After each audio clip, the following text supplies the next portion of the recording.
Bonjour les amis, bienvenue. Alors dans cette vidéo, nous allons voir un exercice sur les barycentres. Donc voici l'énoncé. Mettez la vidéo en pause, faites un effort avant de voir la solution. Je vous laisserai le lien pour le télécharger dans la boîte de description. Alors pour la question 1, on nous demande de construire une figure. Alors la voici. Vous avez le parallélogramme ABCD. Vous avez I, le milieu de AB.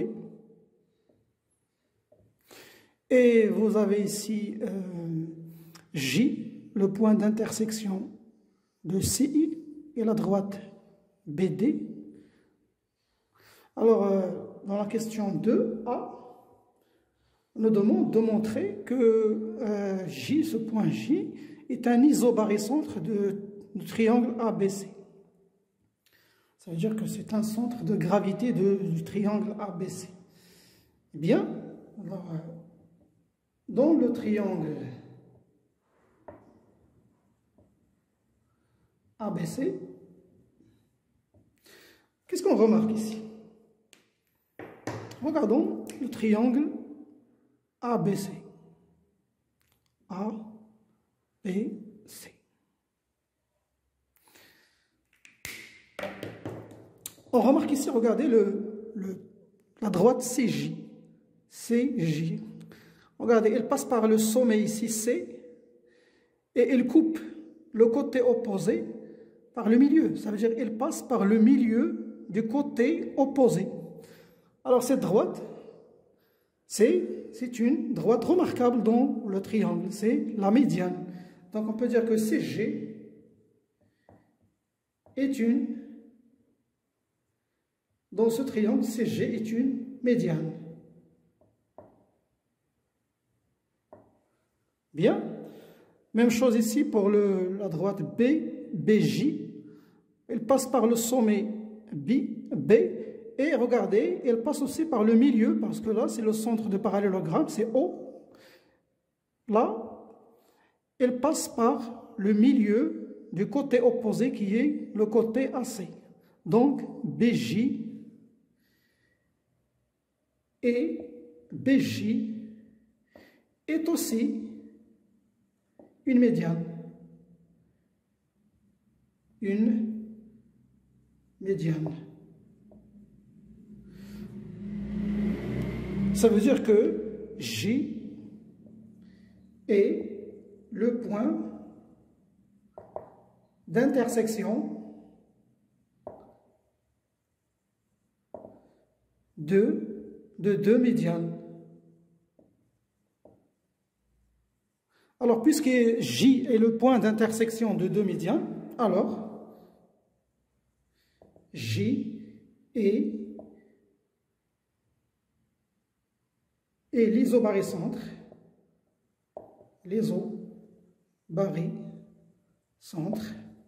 de ABC. Voilà ce qui est montré. Maintenant, 2B, on déduire AJ en fonction de AB et AC. On va en déduire le vecteur AJ. Ça veut dire on va trouver AJ égale à un nombre alpha, par exemple, fois AB, plus bêta fois AC. C'est ça ce que veut dire trouver AJ en fonction de AB et AC. Et puisque ici il s'agit d'une déduction, ça veut dire en déduire, d'après ce qu'on vient de trouver, on vient de trouver G, que le point J est l'isobarycentre du triangle ABC. Bien, on va en déduire ça. Donc je vais dire que d'abord on va noter ce qu'on vient de trouver. J est l'isobarycentre de ABC. Donc cela implique quoi? Cela implique que J, c'est le barycentre du point pondéré A, je donne le coefficient 1. Ça veut dire que les points A, B, C vont avoir le même coefficient 1 et C 1. Ça, c'est la signification d'être isobarycentre d'un triangle. Bien, alors quelle est la relation entre le fait que J soit isobarycentre et qu'on peut trouver AG en fonction de AB à C? Eh bien, c'est très simple. On va utiliser la propriété caractéristique du barycentre. Bien, la propriété de réduction. Vous pouvez revoir une vidéo que j'ai faite, il y a à peu près 2 mois, qui parle de cette propriété. Alors, qu'est-ce qu'il nous dit, cette propriété? Ça veut dire, quel que soit M, un point dans le plan, je vais avoir le coefficient de A, c'est 1, plus le coefficient de B, c'est 1, plus le coefficient de C, c'est 1. Tout ça, M, J, regardez, ça c'est le barycentre, J. Cela vaut 1 fois ce M là, A. Je vais former un vecteur MA, ça veut dire 1 fois MA, c'est MA. Plus, même chose pour B, 1 fois MB, ça veut dire MB. Plus le coefficient de C fois MC, ça veut dire plus MC. 1 plus 1 plus 1, c'est 3, donc je vais écrire ici 3. Voilà, cette relation, c'est une propriété caractéristique pour tous les barycentres. Donc, c'est valable pour tous les points du plan. Donc, je peux choisir ici, à la place de M, je peux choisir un autre point. Le point qui va me convenir pour ma question. Là, moi, qu'est-ce que je cherche? Je cherche AJ, je cherche le vecteur AJ en fonction de AB à C. Regardez, si je remplace M par A, ça va, je vais trouver ce que je cherche. Donc, je vais dire ici, pour le point M, je vais le choisir moi, qui vaut le point A, parce que cette propriété est valable pour tous les points. Donc, elle est aussi valable pour A. Donc, ça va me donner, c'est pour M égale à A, je vais avoir 3AJ, qui est égal à AA, plus AB, plus AC. Le AA ici, c'est 0, c'est vecteur nul, Donc, 3AJ égale à AB plus AC. Et donc, je vais diviser tout ça par 3. Donc, AJ est égal à 1 sur 3, AB sur 3, plus, même chose, AC sur 3, ça veut dire 1 sur 3 AC. Et voilà ce qu'on cherchait, de AJ en fonction de AB et AC. Bien, on passe maintenant à la question 3.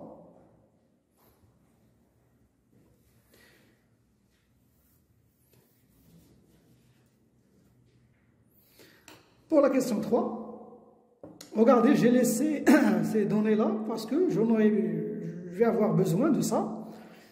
Bon, je vous laisse faire le travail parce qu'ici, on nous demande de montrer que JD est égal à 2 sur 3 BD.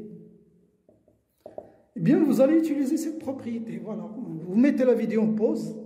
Vous faites la même chose que je viens de faire ici avec A. Donc, on vous remplace le M parce que cette propriété est très, très importante, très utile dans ce genre d'exercice.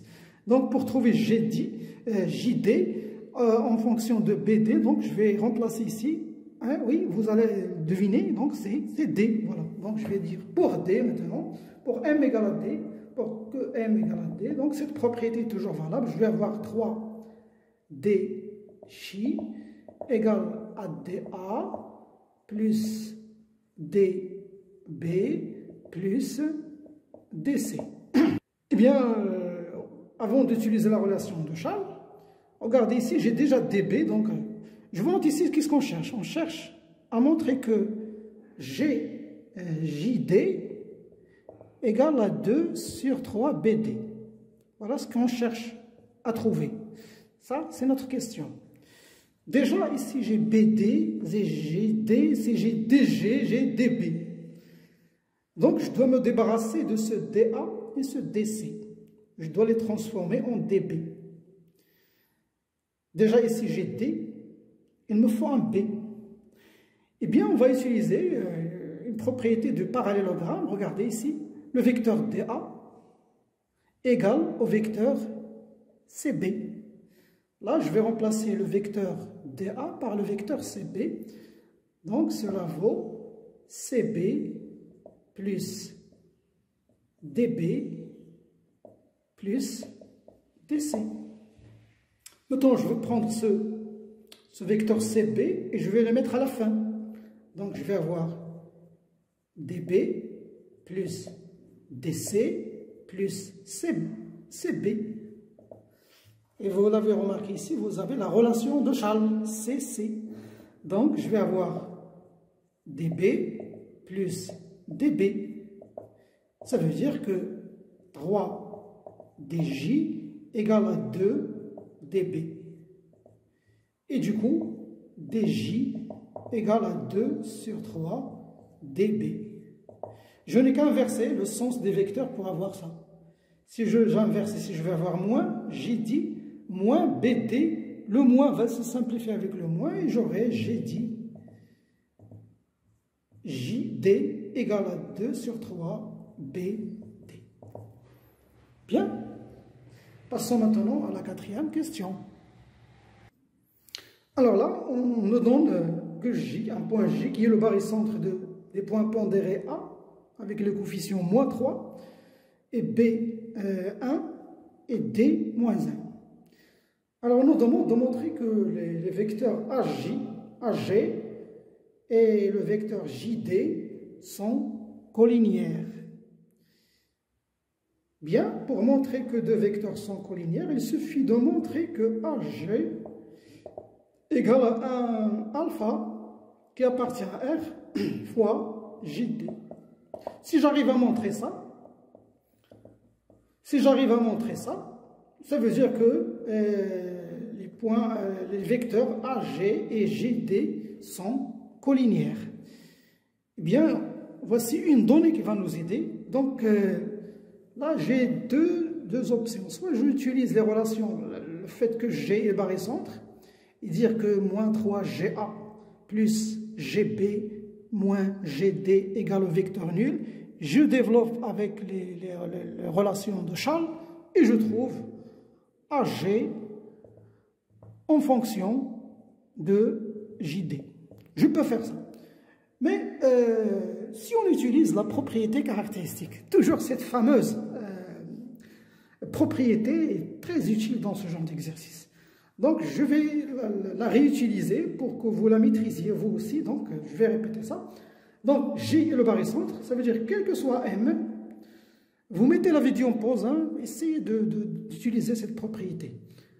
Soit M dans l'espace, dans le plan P, quel que soit M dans le plan P, qu'est-ce que je vais avoir? Alors je la répète, moins 3, plus 1, moins 1, M, ici le barycentre c'est G, donc MG, va être égal à moins 3, vecteur MA, plus 1 fois vecteur MB, donc plus MB, moins 1 fois MD, ça veut dire moins MD. Et regardez, quel est le point que je vais mettre à la place de M? Je vais d'abord faire ce calcul, plus 1 moins 1 c'est 0, donc ce qui va me rester c'est moins 3. Voilà, ici je vais avoir moins 3. Donc pour, vous l'avez deviné, je vais choisir A. Parce que je cherche AG en fonction de JD. Pour M égale, ici je vais remplacer M par A, parce que je cherche AG en fonction de JD. Je vais avoir moins 3 AG qui est égal à moins 3 AA plus AB moins AD. Voilà. Là, on va avoir ici le vecteur nul, donc moins 3 AG égale à AB moins AD. Regardez là, je cherche à trouver le GD. Et n'oublions pas que dans la question précédente, qu'est-ce qu'on vient de trouver? La question 3. on a déjà vu que GD est égal à 2 sur 3 BD. Ça veut dire, si je trouve BD, ça veut dire que j'ai trouvé GD, parce que cette relation-là, je peux ici multiplier fois 3 sur 2, ici fois 3 sur 2. Qu'est-ce que je vais avoir? Je vais avoir que BD, parce que 2 sur 3 fois 3 sur 2, c'est 1. Donc ça va donner BD égale à 3 sur 2 JD. Ça veut dire, de cette relation, j'ai trouvé celle-là. Ça veut dire, si j'arrive à trouver BD, ça veut dire que j'ai trouvé JD. Et vous l'avez devant vos yeux ici. Regardez, qu'est-ce que j'ai ici? J'ai AB moins AD. Je n'ai qu'à changer le sens de ce vecteur pour devenir DA. Donc je vais avoir moins 3AG qui est égal ici, je vais avoir DA. Parce que moins AD, c'est plus DA.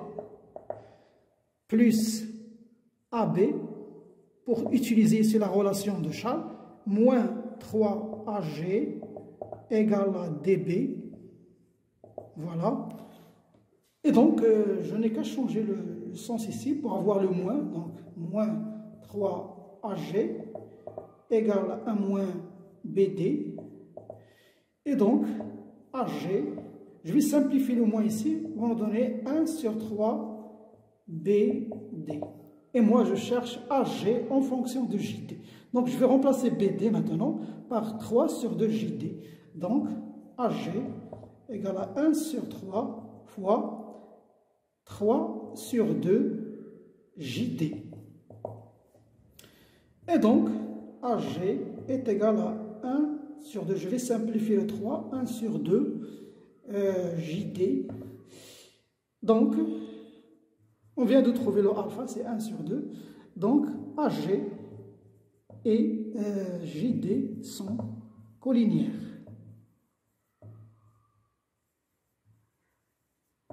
Voilà ce qui est montré. Bien, passons à la question 5. Alors là, on nous donne un point K qui est égal à moins 1,5 AB. Ça veut dire qu'il est à peu près ici. Hein. Et on nous demande que ce point K, c'est le point d'intersection de montrer que c'est le point d'intersection de la droite GD et la droite AB. Ça veut dire qu'on va montrer que GD et là c'est la droite AB et la droite GD. Hein. GD, ces deux droites sont concurrentes, sont séquentes au point K. Alors, pour montrer que K est le point d'intersection de ces deux droites, il faut montrer que K appartient à la droite AB. Là, je vous donne des indices. Hein. Essayez de montrer que K appartient à AB. Et si vous voulez montrer ça, vous devez d'abord montrer que K est le barycentre de ces deux points, ou bien A est le barycentre de KB, ou bien B est le barycentre de KA. Ça veut dire, pour montrer que trois points sont alignés, ça veut dire soit vous montrez que l'une d'elles, l'une d'eux, est barycentre des deux autres. Même chose pour ici, pour K doit appartenir à la droite GD. Si on arrive à montrer ces deux-là, ça veut dire que le point A, c'est le point d'intersection. Eh bien, la même chose ici, on va essayer de montrer soit que D est le barycentre des deux points K, G avec deux coefficients définis, ou bien G est le barycentre de KD, ou bien K est le barycentre de G et D. Il suffit de montrer qu'un point est le barycentre des deux autres. C'est ce qu'on va essayer de faire pour montrer que K est le point d'intersection de ces deux droites. Ça veut dire, premier temps, on va montrer qu'elle appartient à B, et en deuxième temps, on va montrer qu'elle appartient à GD. Bien, vous alors, mettez la vidéo en pause, essayez de vérifier ça. Bien, ça c'est notre question. Alors, je vais partir moi de cette égalité, Parce que là, la première, pour montrer que K appartient à B, c'est très simple. Elle est déjà là, ça veut dire que AK et AB sont collinéaires. Vous pouvez dire ça directement parce que AK est égal à un nombre réel fois AB. Et puisqu'il y a un point commun, AA, ça veut dire que les points A, B, C sont alignés et donc K appartient à la droite AB. Mais moi, je vais le dire autrement parce que vous allez voir, je vais avoir besoin de ça. AK égale moins 1 demi AB. Et donc, je vais ici développer pour obtenir que K est le barycentre de AB. Alors, essayez de faire ce développement. Essayez de trouver alpha KA plus bêta KB est égal au vecteur nul. Donc, je vais multiplier fois 2. Donc, je vais avoir 2AK qui est égal à moins AB. Et donc, 2AK plus AB égale au vecteur nul. Donc, 2AK plus, je vais ici utiliser la relation de Charles, AK plus KB égale au vecteur nul. 3AK plus KB égale au vecteur nul. Alors, pour avoir l'expression du barycentre, je dois avoir KA, c'est pas AK. Hein. Et c'est là où beaucoup d'élèves font l'erreur. Lorsqu'ils arrivent ici, ils disent que K est le barycentre. Non, il faut tout d'abord avoir ici KA, donc AK. Donc, je vais dire moins KA, moins 3KA, plus KB égale au vecteur nul.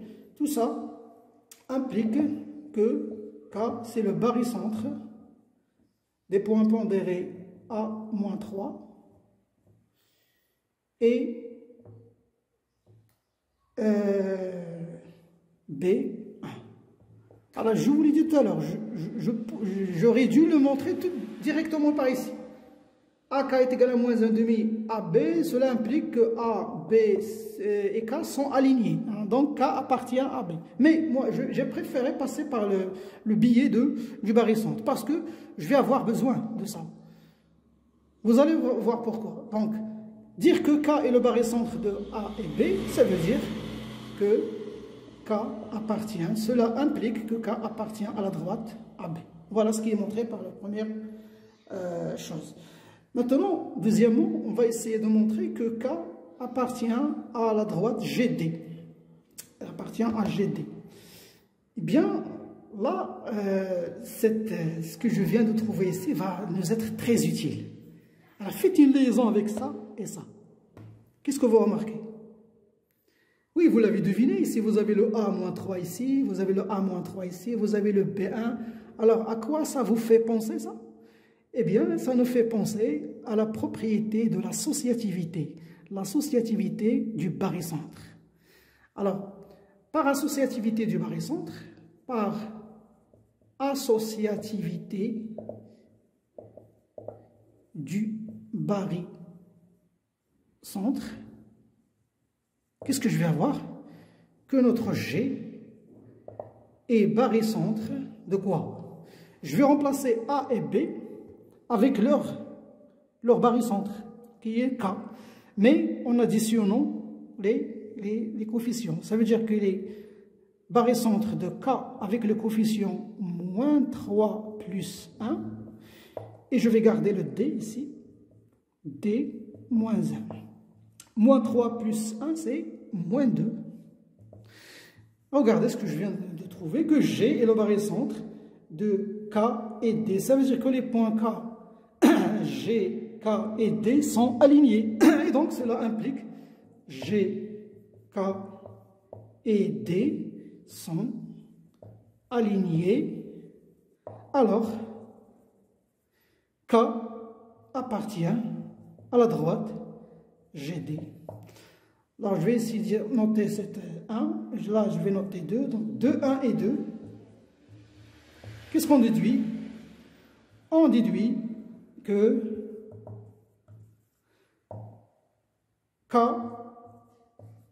c'est le point d'intersection des droites GD et AB.